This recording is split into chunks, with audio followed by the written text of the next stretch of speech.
अब हम लोग चलते हैं यूजर डिफाइंड फंक्शन की तरफ। किसके तरफ? यूजर फंक्शन के बारे में थोड़ा बहुत उस दिन बता दिए थे। और किसी भी तरह का फंक्शन हो उसमें तीन चीज का नीड होता है। क्या सब? फंक्शन डिक्लेरेशन, फंक्शन डिफिनेशन और function calling. Function declaration always function calling से पहले होगा। ऑलवेज, किसी भी हाल में फंक्शन डिक्लेरेशन क्या होगा? फंक्शन कॉलिंग से पहले होगा। और फंक्शन डिफिनेशन कॉलिंग से पहले भी हो सकता है, कॉलिंग के बाद भी हो सकता है, लेकिन प्रोग्राम लास्ट होते होते फंक्शन डिफाइन हो जाना चाहिए। ये चीज बता दिए हैं। जैसे एग्जाम्पल के तौर पर अगर तुम देखना चाहो तो अगर कोई पार्टी घर में ऑर्गेनाइज होता है तो पार्टी का रूपरेखा क्या होगा वो पहले डिसाइड होता है कि पहले तुम जो है सो इनवाइट ही कर देते हो, या फिर पहले खाना पीना बना के तैयार ही कर देते हो? तीन चीजें। एक है पार्टी होगा कैसे, एक पार्टी का इनविटेशन, और एक पार्टी को तैयार करना। तीनों में सबसे पहले क्या करते हैं हम? पार्टी का रूपरेखा तैयार करते हैं कि पार्टी किस तरह से होगा, यही ना करते हैं जी।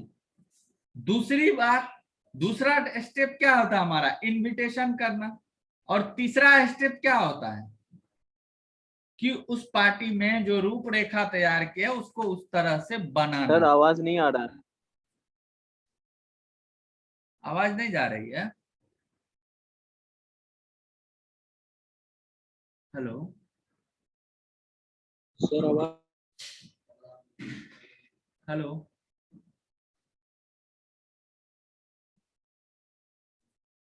प्लानिंग लाइक पार्टी होगा कैसे? पहले प्लानिंग करते हैं, तब क्या करते हैं? इनवाइट करते इनवाइट। हैं, और तब क्या करते यस सर। हैं कि उस सर जो भी पार्टी बनाना को रहता है। बनाते हैं। उसी तरह से फंक्शन में भी है। दूसरी बात, एक चीज और, जो खाना बनाना होता है, कभी कभी अगर छोटा पार्टी ऑर्गेनाइज होता है तो खाना बना लेते हैं तब सबको इनवाइट करते हैं, होता है कि नहीं होता? यानी कि वो चीज हमारे इनविटेशन से पहले भी हो सकता है और इनविटेशन के बाद भी हो सकता है। तो इनविटेशन को तुम जस्ट लाइक फंक्शन कॉलिंग समझो, फंक्शन कॉलिंग समझो, और जो प्लानिंग था उसको फंक्शन डिक्लेरेशन समझो, और जो खाना पीना बना रहे हैं उसको फंक्शन डिफिनेशन समझो। इजीली तुमको समझ में आएगा। तो सबसे पहले क्या मस्ट नेसेसरी है? Function declaration. मस्ट नेसेसरी है कि हमारे फंक्शन का कॉल होने से पहले डिक्लेरेशन, यानी कि इनविटेशन देने से पहले हमको प्लानिंग करना मस्ट नेसेसरी है। लेकिन क्या खाना बनाना इनविटेशन से पहले नेसेसरी है क्या? नो सर, वो बाद में भी कर सकते हैं और पहले भी कर सकते हैं, लेकिन जब पार्टी खत्म होने वाला है उससे पहले वो चीज तैयार हो जाना चाहिए, अदरवाइज हमारा पार्टी अनसक्सेसफुल हो जाएगा। उसी तरह से हमारा फंक्शन है कि फंक्शन में क्या सब होता है? तीन चीज क्या सब होता है? एक तो फंक्शन डिक्लेरेशन होता है,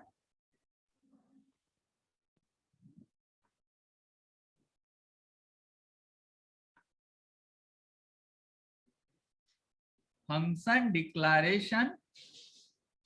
दूसरा फंक्शन डेफिनेशन। फंक्शन डिफिनेशन या फंक्शन कॉलिंग भी कह सकते हैं, ठीक है? Yes sir. Function calling. और तीसरा function definition, function definition. Function declaration को हम प्रोटोटाइप भी कहते हैं। क्या होता है? प्रोटोटाइप। प्रोटोटाइप कहने का मतलब कि जब प्लानिंग बनाते हैं तो उस टाइम ये नहीं ना होता है कि कचौरी सब्जी का सिर्फ प्लान बना रहे हैं, ये तो नहीं होता है कि कचौरी सब्जी बन के तैयार हो जाता है। तो वही फंक्शन जो होगा उसमें क्या सब होगा, क्या उसका पैरामीटर होगा, क्या उसका रिटर्न टाइप होगा, वो कहाँ डिसाइड हो जाता है? फंक्शन डिक्लेरेशन में। लेकिन क्या उस टाइप का कौन सा वेरिएबल होगा वो सब डिफाइन किस में हो जाता है, फंक्शन डिफिनेशन में, और फंक्शन कॉलिंग तो सिर्फ यूज करना होता है। तो जैसे हम पहला देखें function declaration.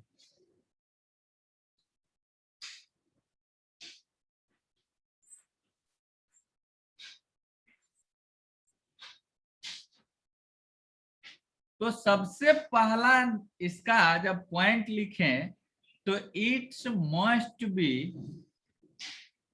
Completed, it's must be completed before किसके, बिफोर कॉलिंग, यानी कि कॉलिंग से पहले ये कंप्लीटेड होना चाहिए। इसका Yes, sir. जो होगा स्ट्रक्चर या सिंटैक्स यदि तुम देखना चाहो तो ऐसा होगा, सबसे पहले होगा रिटर्न टाइप, रिटर्न टाइप, तब होगा फंक्शन नेम, फंक्शन नेम, और उसके बाद जो होगा वो क्या होगा, आर्गुमेंट्स लिस्ट।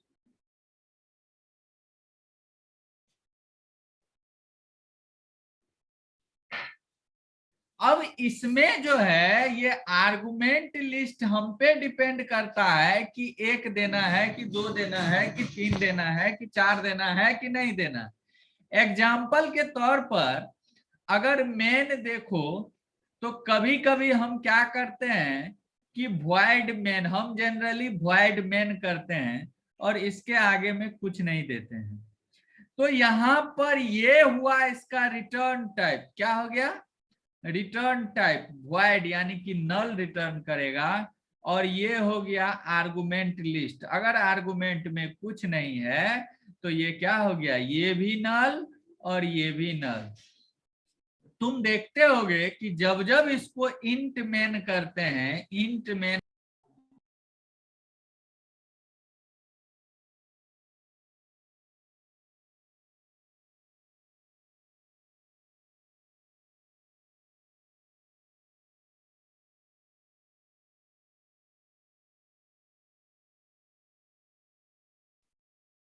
इंट मेन करते हैं तो क्या होता है,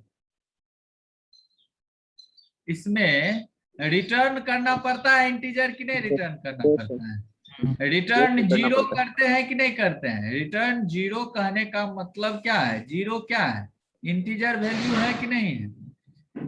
तो यही इसका फंडा है, वो लिखे थे जी, फंक्शन डिक्लेरेशन, डिफिनेशन और कॉलिंग।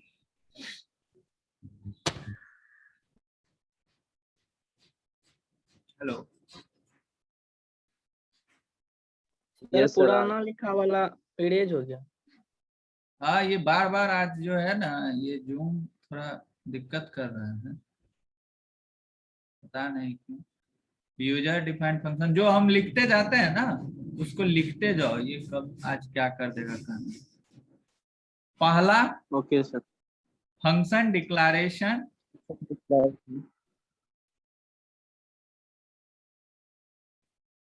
दूसरा Function calling. फंक्शन कॉलिंग, और तीसरा function Function definition. Definition. Definition.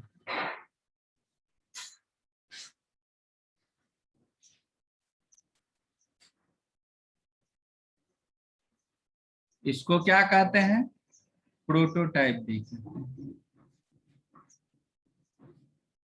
अगर पहला का हेडिंग दें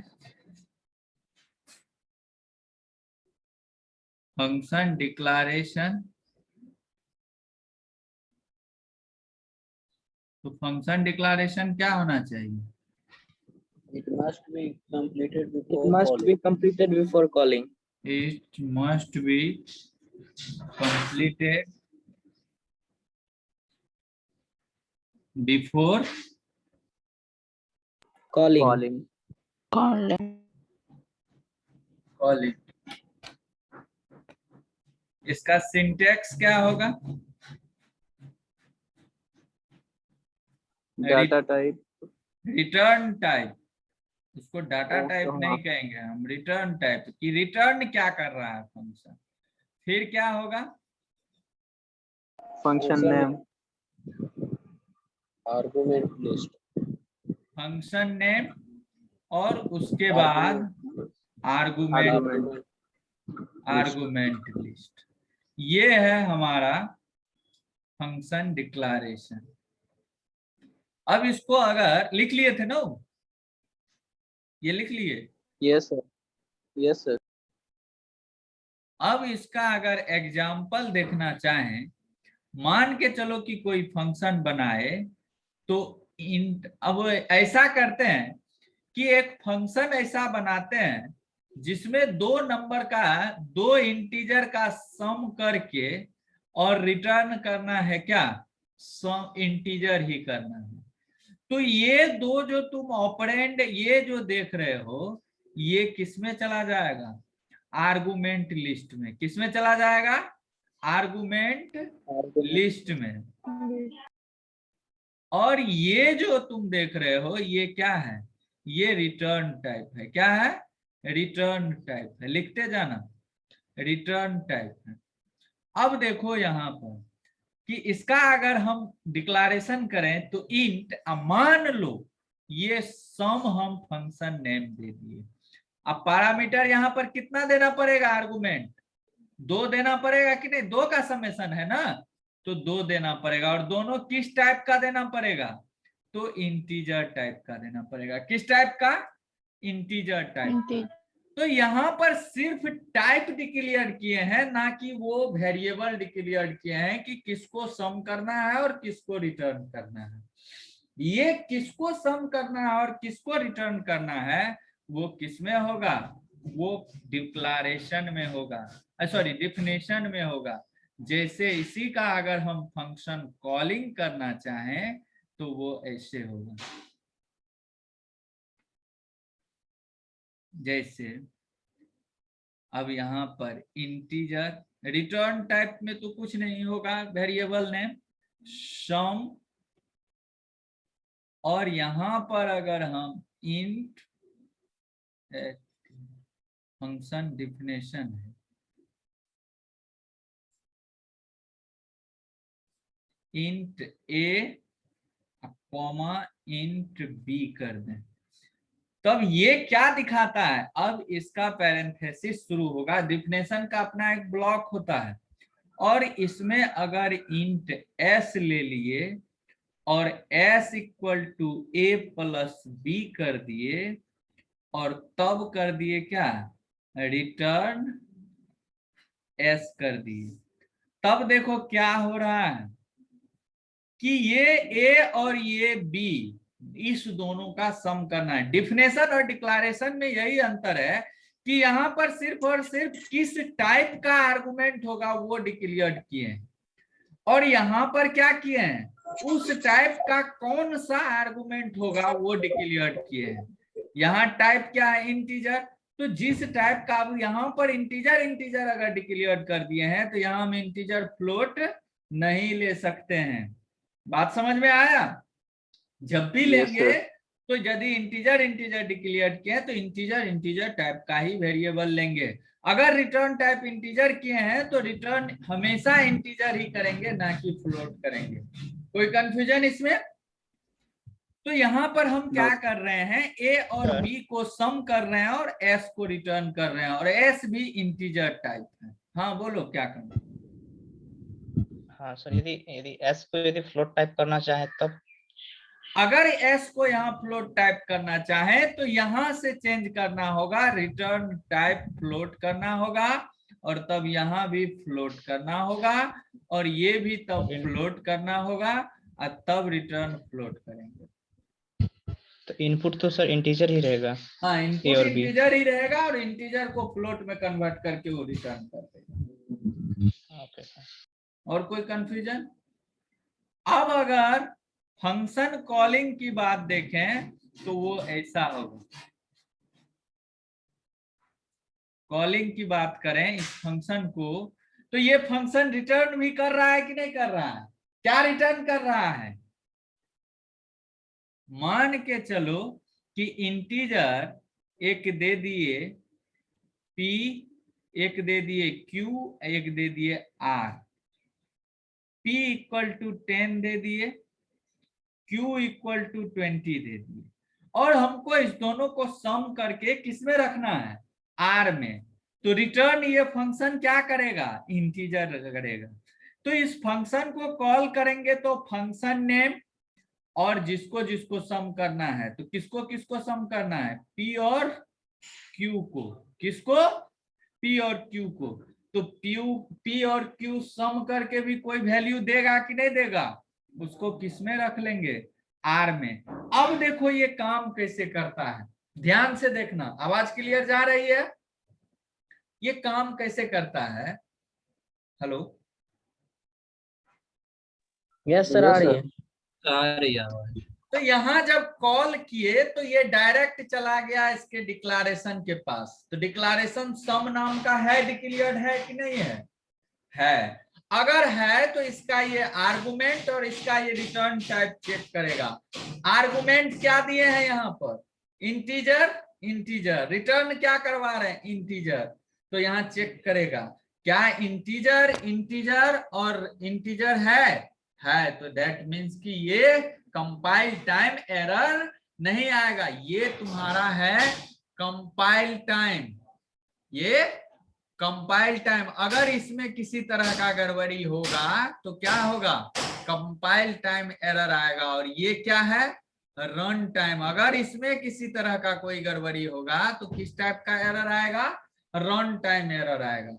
तब जब ये प्रोटोटाइप देख लिया सही है तो कंपाइल टाइम एरर नहीं आएगा। तब क्या करेगा, डिफिनेशन के पास जाएगा। इसीलिए तुम यदि हेडर फाइल नहीं ऐड करते थे तो तुमको कंपाइल टाइम ही एरर आ जाता था, क्योंकि हेडर फाइल क्या कंटेन करता है, क्या कंटेन करता है, किसी भी प्री डिफाइंड फंक्शन का डिक्लेरेशन कंटेन करता है। इसीलिए अगर तुम हेडर फाइल ऐड नहीं करते थे, इंक्लूड नहीं करते थे, तो तुमको क्या एरर आता था, कंपाइल टाइम एरर आता था। और लिंकर क्या करता है, ऐड, वो उसी प्री डिफाइंड फंक्शन का डिफिनेशन ऐड करता है। क्लियर है।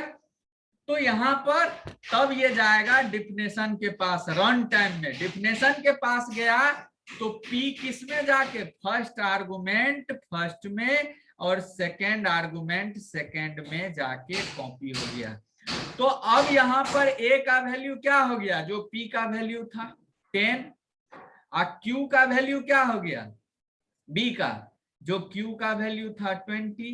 एक यहाँ पर s डिक्लेयर्ड हुआ और 10 प्लस 20 s का वैल्यू यहाँ क्या हो गया 30। रिटर्न s, तो ये 30 रिटर्न करेगा और वो 30 आके किस में कॉपी होगा, r में आके वो 30 कॉपी हो जाएगा। आया बात समझ में, आया बात समझ में जी। Hello, hello, hello.